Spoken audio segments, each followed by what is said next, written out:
Hello everyone. In this lecture, we will be looking at the Nmap command which can be used for single target scanning. The single target scanning command is also known as the default Nmap command. If you have used Nmap, then you must be knowing this command. To use Nmap, open your terminal and type this command, that is Nmap space and the target IP. Now, for the testing purpose, I am using a local virtual machine in the background. So my local virtual machine IP is 192.168.0.106. Now, in your case, this IP can be something different because it might be possible that your machine will assign some different IP to your local machine.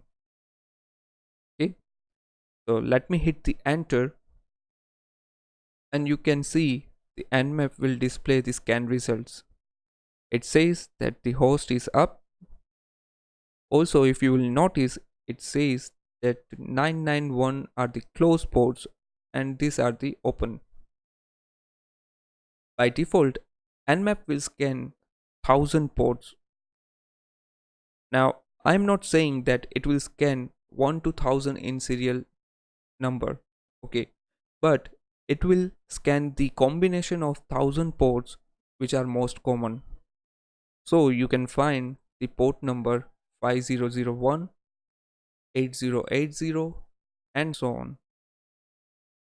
If you will notice, then there are three sections, which is port, state, and service. Inside the port, it will display the number of port which have scanned. Inside the state, it will display what is the state of the port. In this case, we can see all the open, but in further lecture, we'll be seeing more options here. Inside this service, it says that what type of service is running on the port, like 22 it is SSH, 80 is for HTTP, and so on. So this was the first command which can be used for single target machine.